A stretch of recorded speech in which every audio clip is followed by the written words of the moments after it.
নেতৃবৃন্দ, উপস্থিত শহীদ দুইজন চিকিৎসক, একজনের পিতা, তিনি অবশ্য আমার এলাকার, সৌভাগ্যক্রমে আমার বাড়ি নরসিংদী, তিনি সজীব সরকার, তার বাড়ি নরসিংদী। আরেকজন ডাক্তার কবির ইসলামের মা। সবাইকে আমার সশ্রদ্ধ সালাম জানিয়ে আমার বক্তব্য শুরু করছি। প্রকৃতপক্ষে জুলাই একটা স্পন্টেনিয়াস বা স্বতঃস্ফূর্ত আন্দোলন ছিল, যার ভিত্তি বিগত 17 বছর যাবৎ তৈরি হয়েছিল। 17 বছরের যে অসন্তোষ, নির্যাতন, নিপীড়ন, হত্যা, গুম, সেই ভিত্তির উপরে দাঁড়িয়ে আসলে জুলাই এসছে, যেখানে সর্বস্তরের জনগণ স্বতঃস্ফূর্তভাবে নেমে এসেছে, যারা এরকম একটা স্বতঃস্ফূর্ত আন্দোলনের অপেক্ষায় ছিল। আমি দুই একটা পিছনের ঘটনা বলি। আমি তখন প্রায় যে রাজনৈতিক আন্দোলন হইতো, আন্দোলনের আহত যাদের চিকিৎসা হইতো, বিশেষ করে নাক কান গলা যাদের সমস্যা ছিল, তাদের বিভিন্ন ক্লিনিকে আমাদের আজকের অনুষ্ঠানের সভাপতি ডাক্তার রফিক আমাকে পাঠাতেন। আমি দুই একটা জাস্ট উদাহরণ দিচ্ছি। হেলথ এড ক্লিনিক, যেটা আমার পেশাগত যে ক্লিনিক, তার কাছে কোনো একদিন এরকম নাকে ইনজুর্ড কোনো রোগীকে রফিক আমাকে দেখতে গেল, নিয়ে গেল।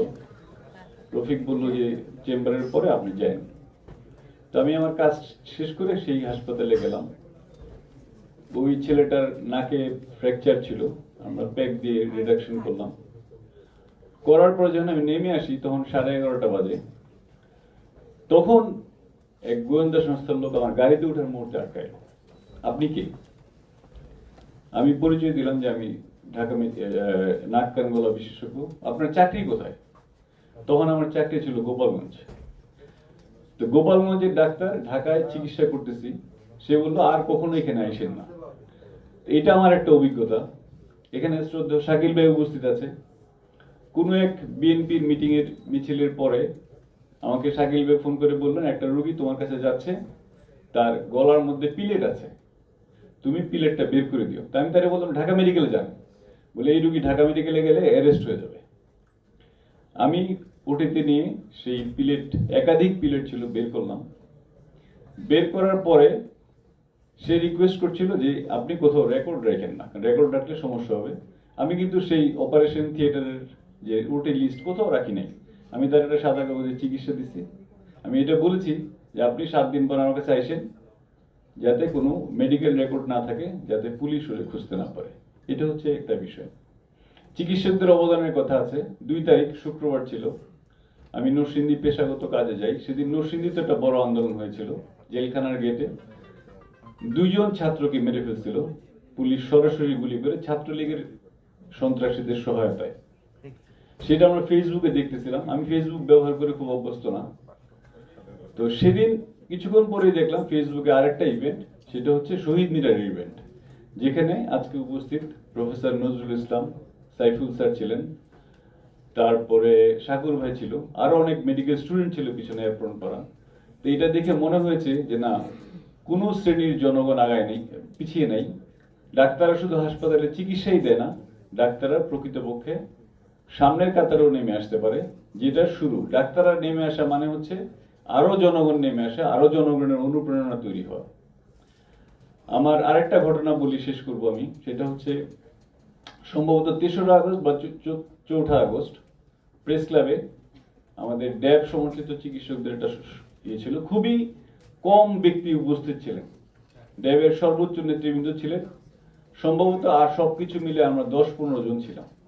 খুবই নিরীহ শান্তিপূর্ণ সমাবেশ হচ্ছিল। হঠাৎ করে পুলিশ যখন আক্রমণ করলো, আমাদের সম্ভবত শ্রদ্ধেয় আজিজ ভাইও ছিলেন।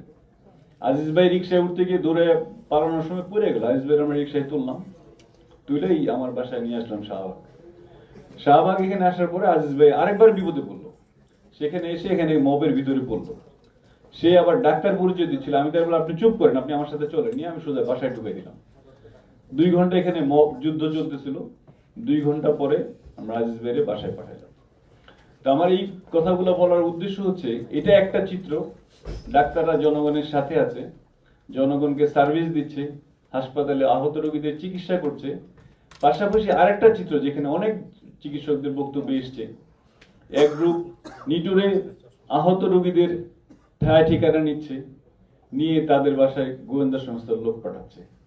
আরেক গ্রুপ শান্তি সমাবেশে মিছিল করছে, সরকারের এই হত্যা গুম এদেরকে হালাল করার চেষ্টা করছে।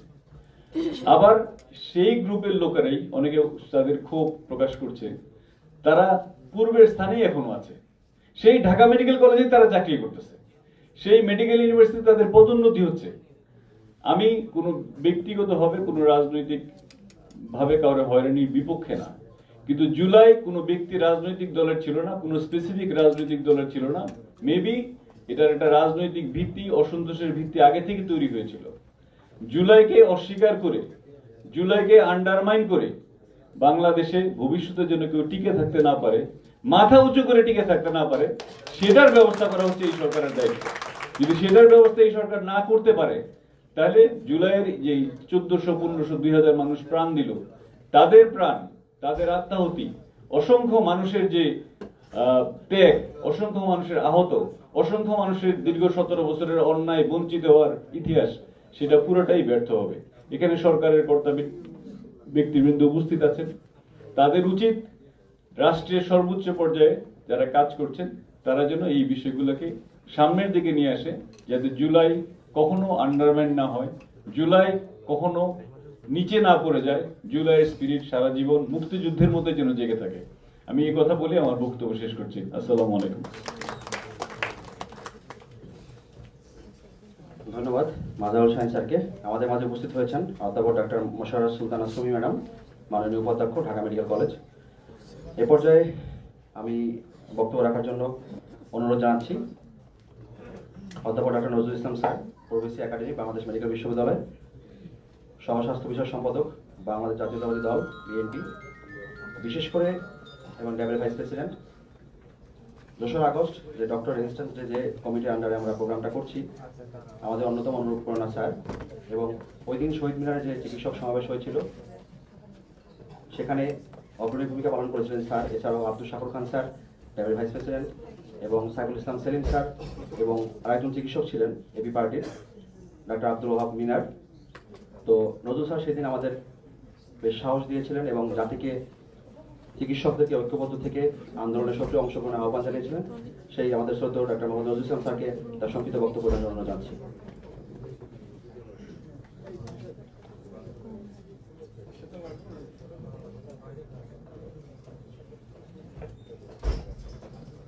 বিসমিল্লাহির রহমানির রহিম। অগ্নিঝরা জুলাই, চিকিৎসকদের অবদান। চিকিৎসকদের অবদান শুধু এই অগ্নিঝরা জুলাইতে নয়, বাংলাদেশের ইতিহাসে প্রতিটি পর্বে আছে চিকিৎসকদের অবদান। সেটা 52 ভাষা আন্দোলন, 69 গণ অভ্যুত্থান, 71 মহান মুক্তিযুদ্ধ, 90 স্বৈরাচার বিরোধী আন্দোলনে ডাক্তার মিলনের আত্মহত্যা, সর্বশেষ ইতিহাসের খলনায়ক ফ্যাসিস্ট শেখ হাসিনার পলায়ন।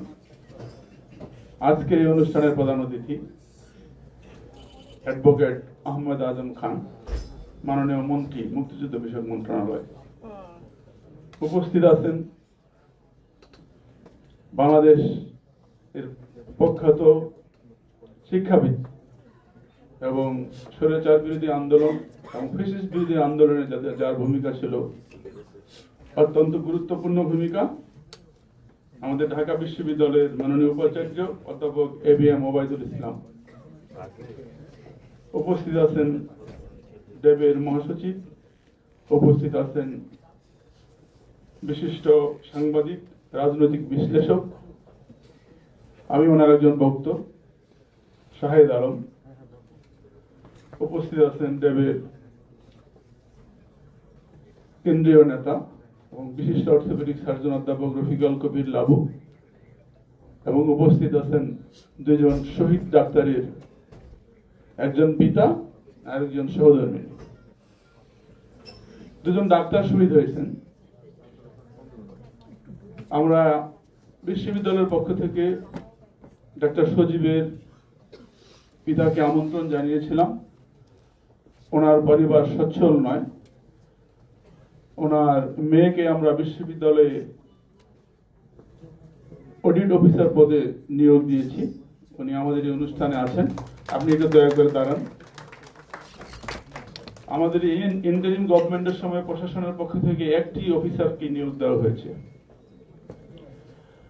আর এটা আমাদের পক্ষ থেকে দেওয়া হয়েছে। বাকিদেরকে দেওয়া হয়েছে জুলাই যোদ্ধা হিসেবে মন্ত্রণালয়ের অনুরোধে, কিন্তু এটা আমরা আমাদের নিজেদের ইচ্ছার প্রতিফলন ঘটিয়েছি, এটা কারো অনুরোধে দিইনি। আমরা জুলাইকে ধারণ করি। আসলে বক্তব্য দেওয়ার সময় নাই, অনেক কিছু বলার ছিল, আমাদের সময় অলরেডি অতিবাহিত হয়ে গেছে। তবে আজকে শুধু একটা কথাই বলবো, জুলাই যুদ্ধ নিয়ে আমরা কারাকারি করি। জুলাই যুদ্ধের কমান্ডার যদি একজনকে বলতে হয়, দেশ নেত্রী বেগম খালেদা জিয়া ছিলেন জুলাই যুদ্ধের কমান্ডার। 1/11 পরে যখন শেখ হাসিনা দড়ির উপরে দেশ ছেড়েছেন, তখন বেগম খালেদা জিয়ার অনেকগুলি লাগেজ প্রতিদিন সংবাদে দেখানো হতো যে বেগম খালেদা জিয়ার লাগেজ রেডি, কিন্তু ম্যাডাম যে দেশ ত্যাগ করেননি। তিনি দেশকে ভালোবাসেন, তিনি দেশেই ছিলেন, এবং তিনি দেশে থাকার ফলেই বেঈমান শেখ হাসিনা প্রধানমন্ত্রী হতে পেরেছিলেন। উনি যদি দেশ ত্যাগ করতেন, ফখরুদ্দিন মনিদের গভর্নমেন্ট হতো, আমরা যারা সংস্কারবাদী ছিলাম আমরা মন্ত্রী হতাম, শেখ হাসিনার আর প্রধানমন্ত্রী হওয়া লাগতো না। সে শেখ হাসিনা সবচেয়ে বেশি কাঁদিয়েছেন আমাদের নেত্রী দেশ নেত্রী বেগম খালেদা জিয়াকে। সুতরাং আমরা যদি কমান্ডার বলি, আজকে জুলাই গণ অভ্যুত্থানের কমান্ডার বেগম খালেদা জিয়া ছিলেন। উনি দেশে ছিলেন বিদায় আমি নজরুল, আমি এবং ডাক্তার রফিকরা আমরা রাস্তায় ছিলাম, কারণ ম্যাডাম আমাদের সাথে আছে, উপরে আল্লাহ আছে। আমরা বলতে চাই, এই জুলাইয়ের অবদান কোন গোষ্ঠীর নয়, কোন গুপ্তদের নয়, এই অবদান সকল রাজনৈতিক জনের, আপামর জনসাধারণের। আপনারা রাস্তায় আন্দোলনের রাস্তায় ছিলেন, যখন কেউ একটি পানির ঝুড়ি রেখে যেত, কোনোদিন পরিচয় দিত না, ছাত্রদের সামনে খাবার রেখে চলে যেত, পানির একটা রেখে চলে যেত, কেউ কোনোদিন কারো পরিচয় দেয়নি। এটা মানুষের আবেগের বহিঃপ্রকাশ ঘটেছে, দেশের অত্যাচার সহ্য করতে না পেরে, অবিচার সহ্য করতে না পেরে। আমি আমার মন্ত্রী মহোদয়কে বলবো, আপনারা স্বৈরাচারী হবেন না, আপনারা গণতান্ত্রিক থাকবেন। আমাদের প্রধানমন্ত্রীর বডি ল্যাঙ্গুয়েজ আপনারা ধারণ করেন, আপনাদের বডি ল্যাঙ্গুয়েজ যেন প্রধানমন্ত্রীর বডি ল্যাঙ্গুয়েজের প্রতিফলন হয়, এটা আমার বক্তব্য। সকলকে ধন্যবাদ। ধন্যবাদ অধ্যাপক ডাক্তার নজরুল ইসলাম স্যারকে। আমাদের মাঝে উপস্থিত রয়েছেন শহীদ চিকিৎসক ডাক্তার মোহাম্মদ কবিরুল ইসলামের সহধর্মিনী শামসুন নাহার শেখ। আজকে অনুষ্ঠানে তার উপস্থিতি আমাদের জন্য বিশেষ সম্মান ও আবেগের বিষয়। অনুষ্ঠানের এই পর্যায়ে আমি বক্তব্য প্রদানের জন্য অনুরোধ করছি ফেসিবাদ বিরোধী দীর্ঘ আন্দোলনের রাজপথের পরিচিত মুখ, ডক্টরস অ্যাসোসিয়েশন অফ বাংলাদেশের সংগ্রামী মহাসচিব ডাক্তার মোহাম্মদ জহিরুল ইসলাম শাকিল স্যারকে তার বক্তব্য প্রদানের জন্য। বিসমিল্লাহিররহমানিররহিম। আসসালামু আলাইকুম। অগ্নিজোড়া জুলাই চিকিৎসকদের অবদান শীর্ষক আলোচনা সভার সম্মানিত সভাপতি, রাজপথের সহযোদ্ধা, স্বৈরাচার বিরোধী আন্দোলন, জুলাই আন্দোলনের চিকিৎসকদের ভূমিকার এবং চিকিৎসার ক্ষেত্রে যার অবদান অনেক বেশি, রাজনৈতিক আন্দোলনে যার অবদান অনেকেই টেলিভিশনে দেখেছেন, সেই ছোট ভাই আমার প্রিয় অধ্যাপক ডক্টর রফিকুল ইসলাম, মঞ্চে উপবিষ্ট মুক্তিযুদ্ধ বিষয়ক মন্ত্রী, আমাদের সবার পরিচিত 1/11-এ যার অবদান অনস্বীকার্য অ্যাডভোকেট আহমেদ আজম খান এমপি, মঞ্চে উপবিষ্ট ঢাকা বিশ্ববিদ্যালয়ের ভিসি, বিশিষ্ট পেশাজীবী নেতা, আমার যার সাথে আমরা অনেক রাজপথ আন্দোলন করেছি, অধ্যাপক ABM ওবায়দুল ইসলাম ভাই, এছাড়াও যার অগ্নিজরা বক্তব্য মিডিয়ায় সবসময় আমরা দেখেছি, সেই মিডিয়া ব্যক্তিত্ব শাহেদ আলম, মঞ্চে উপবিষ্ট আমাদের আরেক বড় ভাই অধ্যাপক ডক্টর রফিকুল লাবু, নজরুল সহ আমাদের যেই দুই চিকিৎসক শহীদ হয়েছেন, কবিরুল ইসলাম ও সজীব, তাদের পরিবার, সামনে উপবিষ্ট জুলাই আন্দোলনের যাদের অনেকের অবদান, যারা রাতের অন্ধকারে যখন যাকে আমরা বলেছি যে এই রোগীটার চিকিৎসা দেওয়া দরকার, এগিয়ে এসছে, সেই নার্স, ঢাকা মেডিকেলের সেই ওয়ার্ড বয় যে ট্রলি ঠেলে রাতে 2টার সময় অ্যাম্বুলেন্সে তুলে দিয়েছে জুলাই আন্দোলনের যোদ্ধাদের, সবাইকে আমি শ্রদ্ধা করে স্মরণ করি। সেই সব যোদ্ধা যারা জুলাই শহীদ হয়েছে, আহত হয়েছে, সব পরিবারের প্রতি সমবেদনা। সময় খুব সংক্ষিপ্ত, আমি শুধু দুইটা বিষয় আলোকপাত করতে চাই। চিকিৎসকদের অবদান বাংলাদেশের ইতিহাসে 52, 71, 90, 24 এবং 17 বছর শেখ হাসিনা বিরোধী আন্দোলনে চিকিৎসকদের এমন কোনো জায়গা নেই যেখানে অবদান নেই। চিকিৎসা ক্ষেত্র, রাজপথ, আন্দোলনে যারা আহত হয়েছে সবার যখন যেখানে দরকার পড়েছে চিকিৎসক পাশে দাঁড়িয়েছে। কিন্তু অনেকে বলেছেন চিকিৎসকদের মূল্যায়ন হয় না, এটা আমাদের সবচেয়ে বড় দুর্ভাগ্য। আজকে আমরা চামার, আমরা কষাই, এটা আমার কোনো আপত্তি নাই। আমাদের যে কর্তব্য আমরা সেটা করে যাব। আগামী দিনে এই বাংলাদেশে যখনই গণতন্ত্র এবং মানুষের বিরুদ্ধে কোনো স্বৈরাচার উত্থান হবে, সবসময় আমরা জনগণের পাশে থাকবো। এটাই চিকিৎসকদের অবদান। আমরা নিজেরা যদি আমাদের নিজেদের অবদানকে স্বীকার করি, এটাই আমাদের সবচেয়ে বড় পাওনা। আর বর্তমান সরকার, আমাদের নেতা মাননীয় প্রধানমন্ত্রী তারেক রহমান চিকিৎসকদের সেই সম্মান দিয়েছেন, যেটা গতকাল আপনারা দেখেছেন, এবং আগামী দিনে চিকিৎসক দেবেন। কারণ ওনার পরিবারেও আমাদের একজন গর্বিত অংশীদার ডক্টর জুবাইদুর রহমান। আমাদের এত হতাশ হওয়ার কিছু নেই। আগামী দিনে বাংলাদেশের 71-এর যুদ্ধে যারা পরাজিত হয়েছিল তারা এখন আস্ফালন করে। আমরা যদি ঐক্যবদ্ধ না থাকি, আমাদের জন্য সেই দিন দেখতে না হয়, জুলাই কার সেই কৃতিত্ব নিতে যেয়ে যেন আবার সেই স্বৈরাচারী হাসিনার আস্ফালনে বাংলাদেশে না দেখতে হয়, এই জন্য আমাদের সবাইকে ঐক্যবদ্ধ থাকতে হবে। যদি আমরা ঐক্যবদ্ধ থাকি, অবশ্যই আমরা সেটা অবদানের স্বীকৃতি পাবো। আর যদি না পারি, হয়তো আমাদের জন্য আগামী দিনে বাংলাদেশে বসবাসযোগ্য বা বসবাস করা খুব দূর হয়ে যাবে। তাই আমাদের সবাইকে ঐক্যবদ্ধ থাকতে হবে। আজকের এই চিকিৎসক সমাবেশে, আজকের অনুষ্ঠানে এটি হলো আমাদের অঙ্গীকার। সবাইকে ধন্যবাদ। খোদা হাফেজ। বাংলাদেশ জিন্দাবাদ। চিকিৎসক সমাজ ভালো থাকুক, এটি আমাদের প্রত্যাশা। ধন্যবাদ স্যারকে আপনার মূল্যবান বক্তব্যের জন্য। এই পর্যায়ে বক্তব্য প্রদানের জন্য আমন্ত্রণ জানাচ্ছি অধ্যাপক ডাক্তার রফিকুল কবির লাবু স্যারকে, পরিবার পরিকল্পনা বিষয়ক সহ সম্পাদক, বাংলাদেশ জাতীয়তাবাদী দল।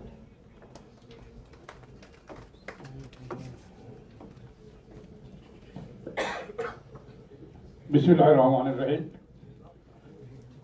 আজকের এই আলোচনা সভার ছোট ভাই সভাপতি, উপস্থিত মঞ্চে উপবিষ্ট প্রধান অতিথি, বিশেষ অতিথি, সামনে সম্মানিত উপস্থিতি,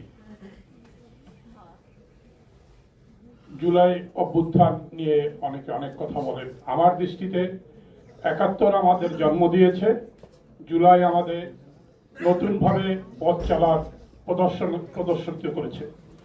আমার দৃষ্টিতে এইটাই আমার মূল্যায়ন।